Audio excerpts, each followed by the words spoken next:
welcome to Q&A with S&A. Today you have the very dubious pleasure of just listening to Shane and I talk to each other, which could be very interesting or very uninteresting, depending on how Shane answers the questions I'm going to ask him.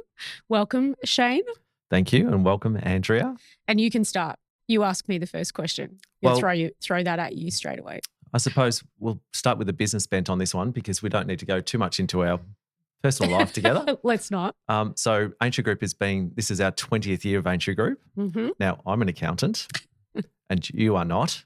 Thankfully. Why did you decide to get so actively involved in the business? The easy answer to that is because I'm stupid. The more complicated answer to that is because you and I have a really good relationship with each other. Not just personally, but also professionally. And I think that we could see at the time that we could do things differently and probably better than it had been done in what you had experienced. And also I had never worked in accounting or professional services at that time. So when I started getting more involved with what you were doing at your business in terms of you would come home and say what was going on and, you know, we would bounce ideas off each other. And I guess we probably both figured at the time that what we could do together was better than what we had seen done in the past, but also that, you know, it fitted with our family and our lifestyle and what we wanted to try and achieve. Because if we did it together, it would be better than if one or other of us tried to do something apart from one another.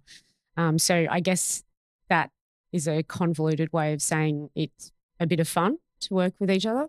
Mm-hmm. I think we've grown into it as we've developed and changed, and we would not do things today like we did 20 years ago. I think we would do things very differently if we would have our time over, which I think is also good because I don't think the two of us hold that sort of stuff against each other either.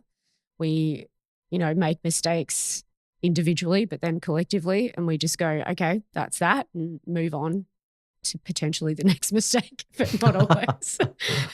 So, yeah, I guess that's it. Okay.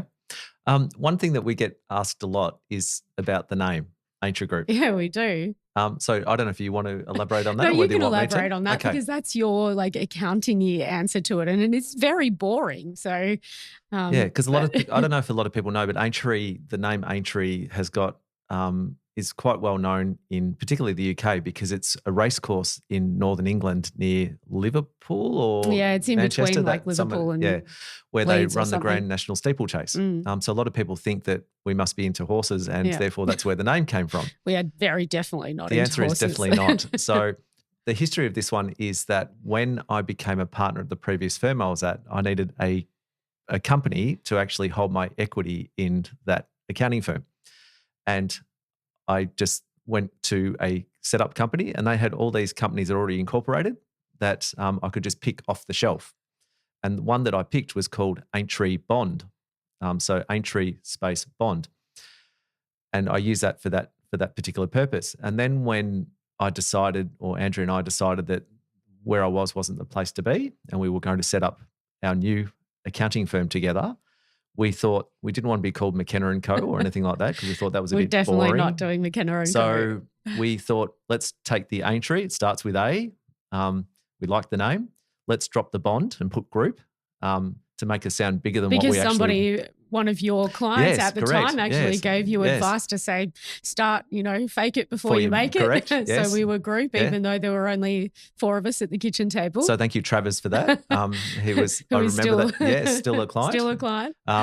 And so we decided to call it Aintree Group, and that's how the name came about. So no relationship to the racecourse in the UK. Yeah. But it's been with us since that date. Mm-hmm.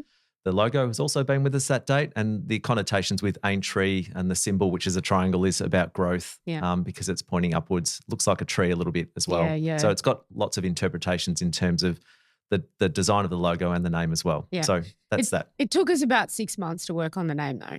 We'd thought about it for about 6 months before we made a decision on the name, and so it wasn't it wasn't just okay, we'll just choose this random name. It was pretty calculated. We knew what we didn't want to call it. Again, would we choose that name if we were working on it now? Probably not. Like we'd use AI if we were doing it now for sure. Well, it's got AI in the name anyway. So we did say AI, that this morning. It's funny that, we had that conversation this morning actually about the fact that it has AI at the start of it because we're trying to think of a name that we can call our AI agent that we're about to start developing. And we just thought, well, we'll call it Aintree because it's got AI at the front of it, which is a bit funny. But yeah, I guess we get asked that question all the time about our own business name, but then in relation to clients looking for business names as well. So it isn't something that you just make up normally. There's normally all of our clients have got reasons behind the company names that they choose. And sometimes they will choose a conglomeration of their children's names or pets' names. We've got a whole bunch of companies that we have that are named after our pets in various ways, and our kids and our clients also do the same thing with their company names. And some of them are quite amusing, but you wouldn't see them necessarily on a shop front or anything because they're a bit weird. But yeah, we for the first time ever, we got asked about the logo and the company name by one of our team members the other day, and it's funny that it's the first time that we've been asked about it on the logo. The logo, correct. like what came about with that, and essentially that was the designers, wasn't it? Yeah, wasn't it was. us. Yeah, that's right. Which it normally is, and kudos to the designers at the time. They gave us 4 or 5 different options, and we chose that one because it looked a bit like a tree. Yep. So we thought it fitted. So I'm going to ask you the same question now because you just asked me the question about why I decided that it was a good idea to go into business with you. Why did you let me? Is the right answer I had no choice? I'm not sure if it is the right answer. I mean, I suppose, again, back to that, the fact that we've been married for 25 years. We've been running the business for nearly 20 years. Now, obviously, we've brought other people have joined us and helped us with the growth of the business. But the brainchild and the development of it in the early years was you and I. It's a really difficult question to answer. I think. What, because you think I'm going to throw something at you across the table? No, I don't think so. No, I think it's more that I knew the skill sets that you had based on your previous, but based on your work history up until then, and us knowing each other so well. And I knew that I couldn't do it on my own, and I needed. Well, we had that conversation, didn't we, with one of the partners of the firm that you were leaving. Yes. Who said, Shane, you can't do it on your own. And I think at that point, we both looked at them at that point and said, what makes you think that Shane will be doing it on his own? Yeah. And I knew your background in marketing, sales, and just common sense. I think that's a big part of it. I think those attributes, I knew that I needed you to be part of the move and the change and the setup of Aintree Group, because it wouldn't get to where it is now without your contribution and your passion and drive for the business. And I think, does that answer the question? Well, we haven't killed each other yet, so that's a good thing. True. And not only do we work together now, and we do have people say to us all the time, what is it like to work with your spouse and then go home? We are not the poster couple for work-life balance at all. We both work on the business many more hours than what people, I guess, would anticipate that we do. Sometimes to our detriment. We don't always smile at each other and go, oh, yay, we, reviewing procedures at 10 o'clock at night at the dining table. But we do work a lot of hours. And I think that it's probably not, if we were to give a piece of advice to somebody, it's not realistic to think that you can run your own business and it be a 9-to-5 job. And there's not a lot of, the work-life balance is probably a bit of a myth. Like we can, and we did and have along the way spent time outside with our kids when we've needed to, and all of that sort of stuff. So in terms of that, the flexibility of being able to do that, definitely. But it is a full-time job. But as I was alluding to, we don't just work together now. We sit in the same office at the moment because we have outgrown the space that we are in, which we were 6 years ago said we were never outgrowing, and we have. And we sit in the same office now. And I'm glad to say for all of the listeners here that is only for another couple of weeks, because that is probably not a great idea. Like, do not sit in the same office as your spouse if you are particularly working. If they're very, very loud. Oh, particularly like if they think that you're always listening to their conversations, which you are not, and they're always asking you, "Oh, did you hear that? Can you provide some advice?" So that isn't a good idea. I definitely don't recommend that. So people, if you're looking to set up a business with your spouse, make sure you have a separate office from where they are sitting. Backtrack on what you said before about the fact that it's not a 9-to-5 job and we do a lot of work after hours. I think part of that, I'm not trying to justify it, but part of it is that part of it is we actually enjoy it. Yeah. And I see this more than just a job. It's actually, and putting it back to family and children, it's actually, Aintree Group is our third child. Mm-hmm. And it treats us like a child at times too. You know, it's very temperamental. Absolutely. We have the good times, and then they show attitude to us. The business shows attitude to us at times, and we have to deal with that. Yeah. So it really is an integral part of our life. But for me personally, I really still have a passion for it and really enjoy it. And yes, there's things that none of us like doing as part of our day-to-day in terms of our job or our business or whatever it might be. But by and large, I enjoy getting up every day, although cold weather doesn't help. But I enjoy getting up every day and then looking at the challenges for the day and what I'm going to try and achieve for the day. And then unfortunately at times that does flow over into after hours, particularly at this time of year when it's the busiest time of year, being June, and getting lodgements done for the prior year, tax planning, preparing for the next financial year, etc. But it's not. I'm not tired from it. And that's when I get tired from it, that's when we'll recalibrate, I think.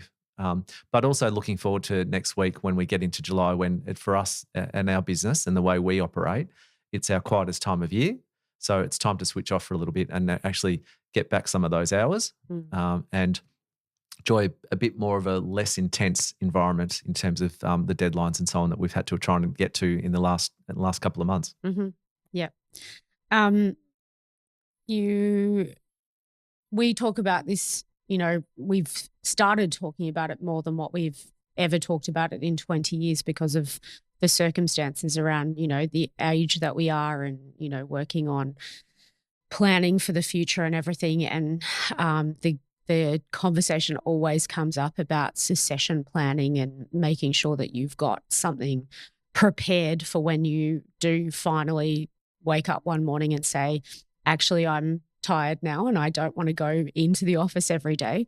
And we have, our age necessitates a conversation with our friendship group as well about that, because our friends are all the same age as us.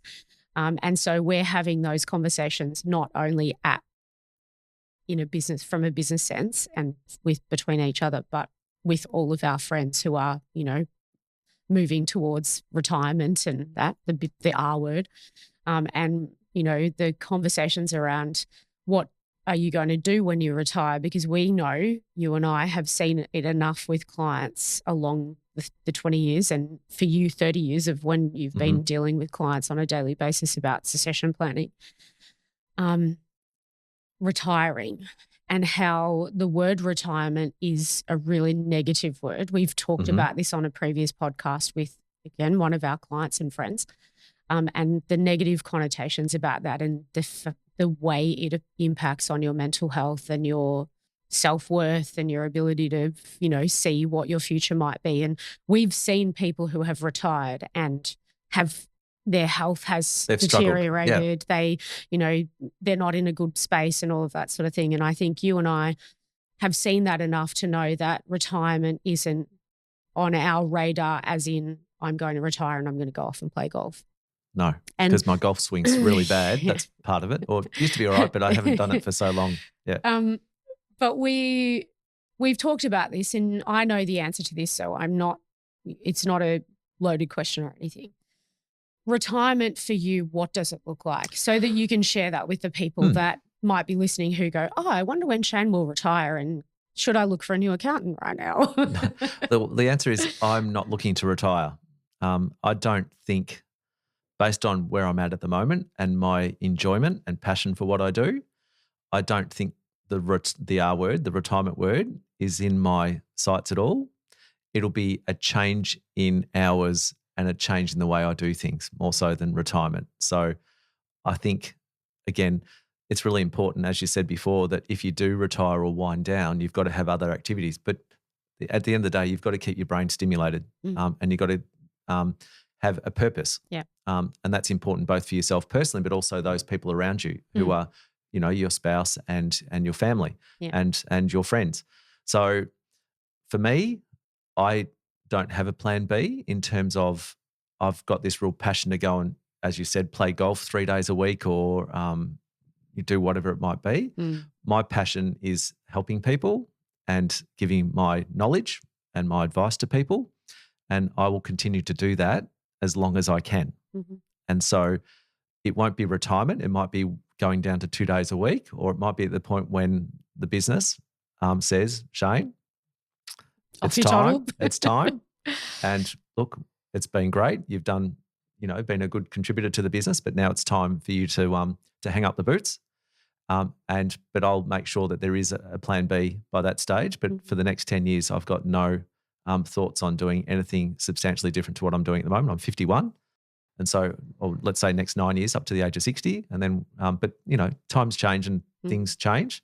Hopefully health stays, got good health, myself, you and the family.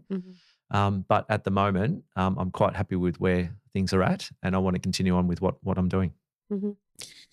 We've always spoken about the fact that, we want the business to get to a certain point and, there's an upper limit for us. And I think we've over the 20 years, we've agreed on an upper limit and then we've pushed that upper limit to another upper limit and then we've pushed it to another upper limit. And we always, now that we're working and the listeners don't understand the lingo I'm about to use, but now we're working with Slipstream and they're talking to us about, what are the goals, what are the 4-year goals and then what are the broader goals on top of that. And because it doesn't just impact you and I anymore, it impacts other people because there's more people and we've got to make sure that they're on the bus coming there's along other shareholders in the well. business that we need to consider, yes. Yeah, so we've talked about, what's the people number of upper limit and, we throw around the words critical mass and all of that sort of stuff in a business. But you and I have maybe similar but probably a little bit different levels of comfort in what the upper limit is. And what's the upper limit now? Sorry, this is on record as well, just for everyone listening out there. That's the problem. It's in the public domain as well. Yeah. Actually, I don't have an upper limit. I suppose my mindset's changed on that. It's not about headcount anymore. I don't think headcount is that relevant anymore. I think it's more about being smart, being efficient, and working with the right people. So that might mean that the headcount doesn't change, but the quality of the work that we do for the clients and the number of clients we deal with might change. But again, these things are not set in stone, but that's my philosophy with it. So it's not growing for growing's sake. And we say that to businesses all the time because growth requires working capital. We're about to move office. Every time you grow and you put another person on a seat, there's infrastructure that's required, space, there's computers, there's IT equipment, there's IT support, there's all the things, HR requirements, et cetera, et cetera. So it's all about smart growth.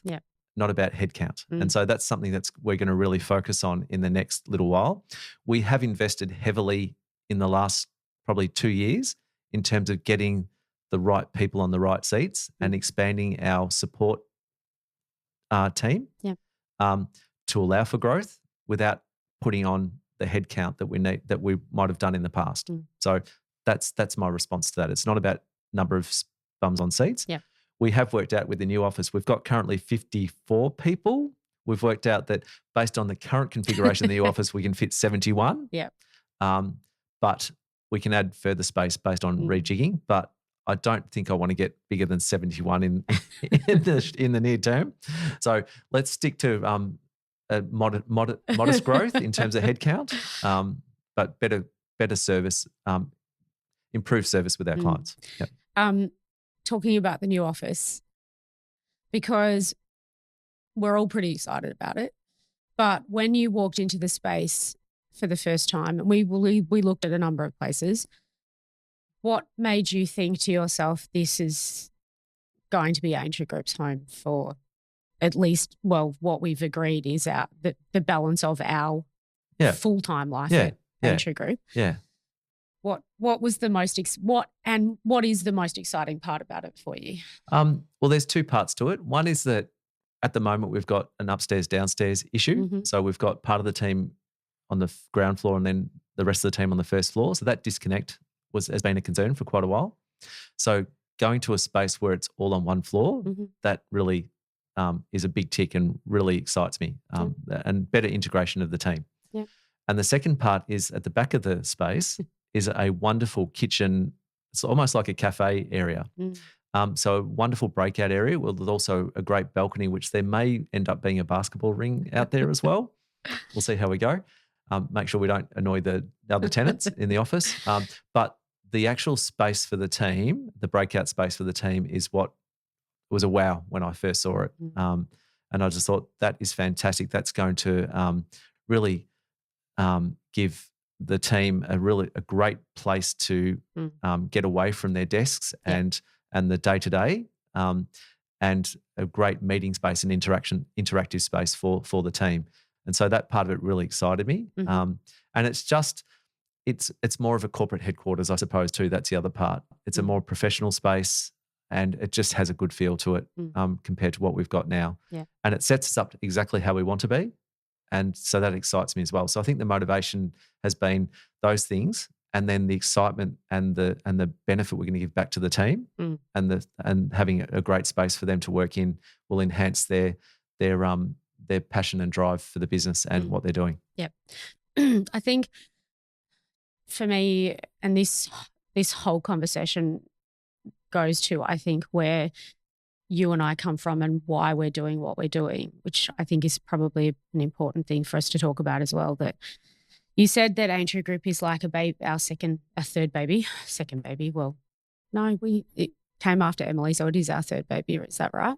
Yes. Am I right? Yes, yeah. It did. So it is our third child, and as you want for your children the best, we think of Aintree Group as our child, but not Aintree Group, the company with the brand and the logo and everything, but Aintree Group, the people who sit on the seats in that business, because we couldn't do it without the team that is there. So for you and I, the focus has always been on making a space and a business and a daily life that people want to come to and want to spend their time at.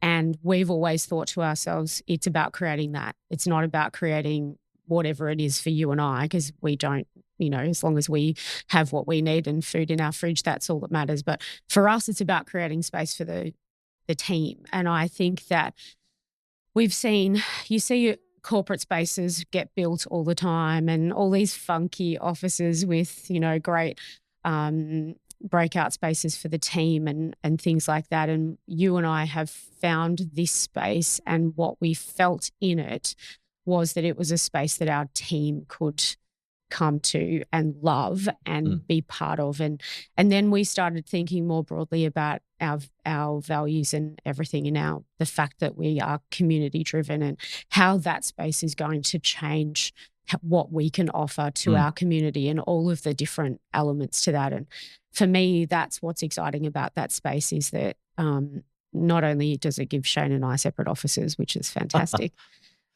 Still next to each other, but with no ability to cross communicate. The space for the team is incredible, and it is way bigger than what we actually physically need to run a business, but giving the team that space and the excitement for me in actually thinking about how that team space can work and what it will mean for our team. And I'm pretty sure that the team are sick of me saying, when we get to Redfern Road or when we move into the new office or everything's going to change here. And if I had $1 for every time I said it, we would be able to pay for the fit out. Absolutely. Many times over. But for the team, it's really going to make a huge difference because our first office was minuscule in comparison to our first office was our kitchen table, but our second office was tiny in this tiny little sort of serviced office place in South Yarra. Then our second office was enormous compared to that. And we were so excited when we were doing the fit out of that one and what it would mean for us and the team. And then we moved to Camberwell, and some of our team who are still with us now were in our office in Kew, and so they remember what it was like, and they've had funny conversations about how the fact that Joseph and would pick up. Someone would pick up the phone on one desk and literally hand the handset to Joseph on the other side of the desk so that he could take the call because they didn't know how to transfer it on the actual handset at the time. And so that's how close we were. We were like literally passing things to each other. And when we moved into our Camberwell office and you and I said, okay, this is it. We're not moving again. This is the final iteration of where Aintree Group will be. And then COVID hit and we weren't in the office for, a year and a half or something like that. And then very quickly got back to the office and the team communicated that they wanted to be in the office so that they could all spend time with each other. And, the space was comfort and calm and fun. And then, we gradually had to put in a new workstation here and a new workstation there to fit new people. So what are your passions? Scrolling Instagram.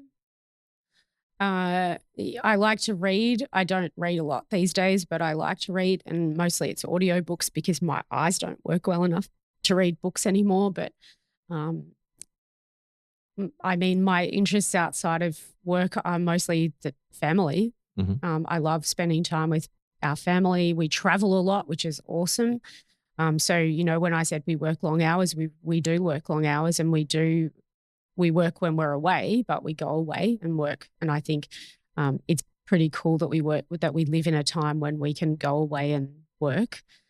We always reminisce about the fact that our first overseas trips were, making reverse charge phone calls to mums from a public phone booth in the middle of somewhere. And now life has completely changed and you can actually log on and check your emails when you're away. So it does give us a lot more flexibility to move around and travel, which is very cool. And my interest outside of working is travel, reading, family. I think that's probably enough. It's a full time. What about you?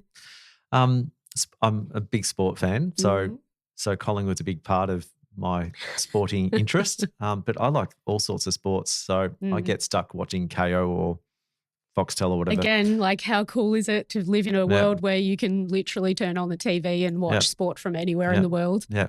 So I played basketball reasonably competitively when I was younger, and so basketball is probably my favourite thing. I really enjoy the NBL more so than actually the NBA, although my team in the NBA won this year, the Celtics, which was great. How did you not get a child that barracks for the same team as you? I don't know. I wasn't smart enough to influence him young enough. Yeah. I think Kobe Bryant was just the influencing factor for him. King of the, So like the Collingwood-Carlton rivalry a bit, it's Celtics for me and Lakers for our son Jacob. And it is a pretty serious rivalry in our family. Don't worry about that. There's a lot of stats go on. Yeah. So a lot of sport I like watching. Like even the other night, we're watching the sailing. It's on the TV, and we're getting, which is ridiculous. Into that. And how funny is it that Jacob knows about that sport? Yep. Like we have a son who knows and actually understands what the rules are. It's like, I think sport has definitely rubbed off on you if nothing else has. Yep. I like watching YouTube videos and some really pointless ones. What are your favourites, Shane? Well, my favourite at the moment is Escape to Rural France, which is a guy renovating a burnt down chateau in central France. Highly recommend that one if anyone wants to get on YouTube and watch that. It's addictive, and I'm waiting for every video every day on that one. Yeah. So that's interesting. I did get I don't know if I should mention this. Yeah, you totally should, because I'm going to mention it if you don't.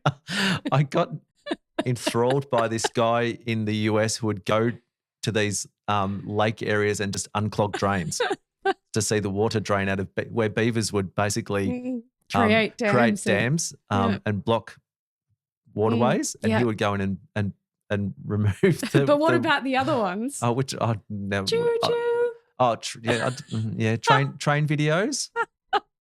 Yes. So a few things like that, but just I suppose it's my release. The days that can be fairly intense in terms of providing advice and having to think about technical matters or, challenges for clients, etc. Yeah. So these things are just mundane things that are released. And I said this to you the other day. I watch a lot of TV shows and I watch them, but then ask me about the names of the characters and so on.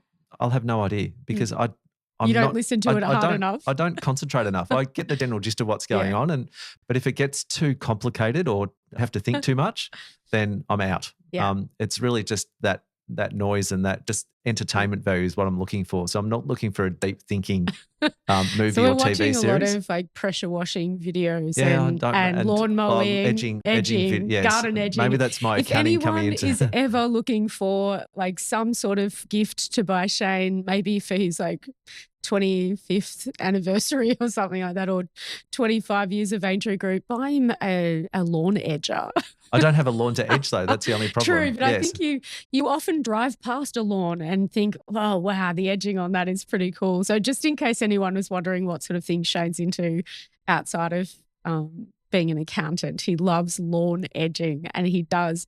And actually the funny part about it is that now Emily will also be like, oh, that's a good lawn edge, and she'll send her dad Instagram reels about edged lawns. So that's always funny. Yeah. And the other part is like you travel.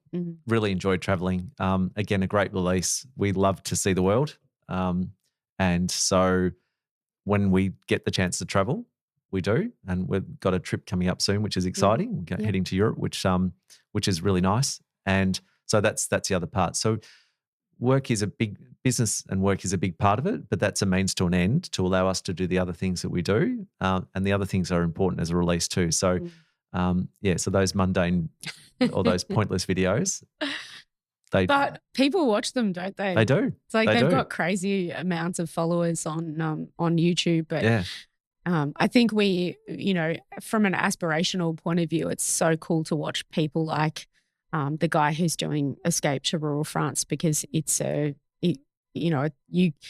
feel the sense of satisfaction that he feels as well. And I think that's kind of who we are as well, is that we're not, again, it's going back to our values, is that it's not about us, for these sorts of things. It's about watching this guy have this amazing experience doing all of this cool stuff and the achievement. So we're more like, oh, there's no video today. Like, what's he done? What's he achieved for the day? And then we'll sit there and we're like almost like proud parents watching him going, oh, that's so cool. He's gotten to there this week and stuff. So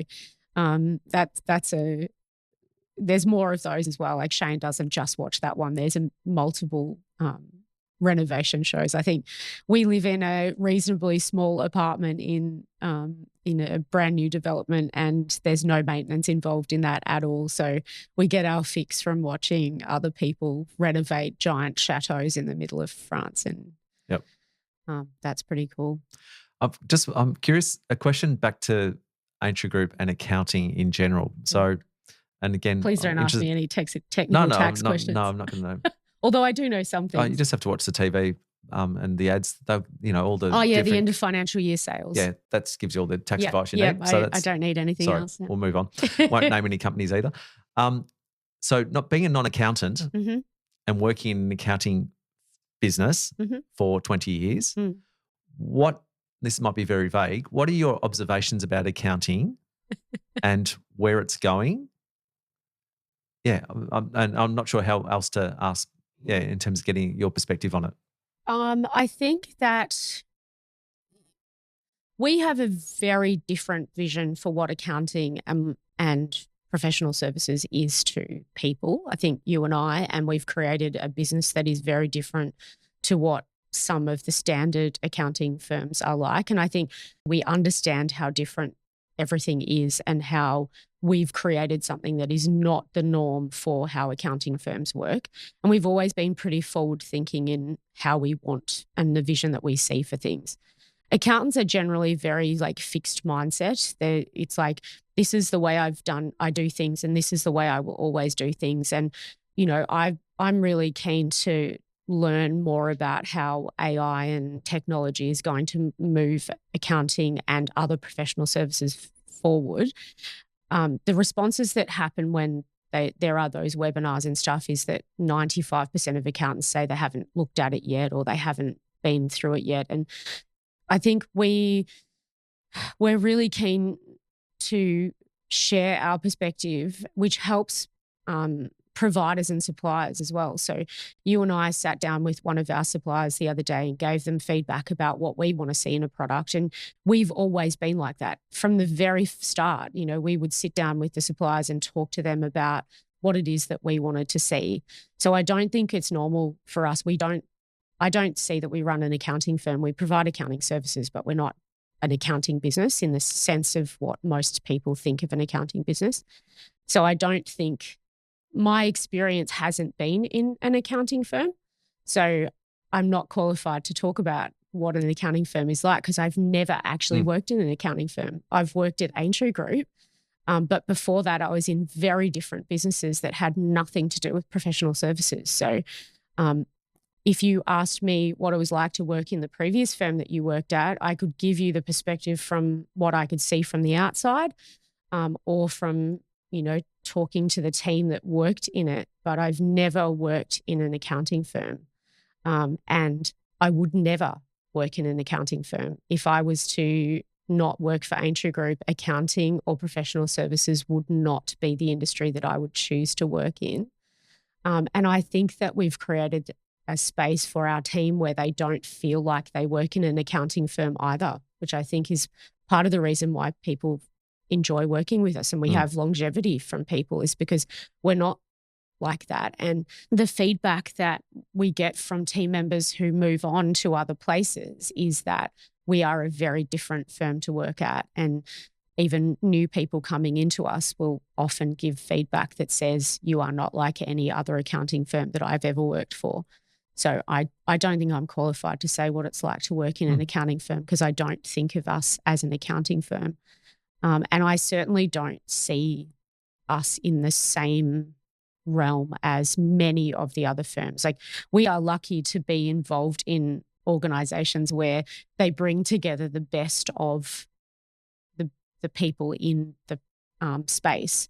And so even when we're talking to those firms, they are still the best of their breed in that area. So I could not, we have friends who work in other accounting firms and I could not work in another accounting firm. So, and that's, I don't know, maybe get some ego out of that I wouldn't work in another accounting firm if I wasn't working with and for you. So, okay. Yeah. That's that. Maybe we'll leave it on that note because we talk too much, as we say in every single podcast episode. Shane and I could talk the leg off a chair and we certainly could keep going on this today. But I hope you've enjoyed listening to this little bit of banter between Shane and I today. Get to know us a little bit better as we have introduced you to other people that we know. And thanks for listening today and we'll see you next time. Goodbye.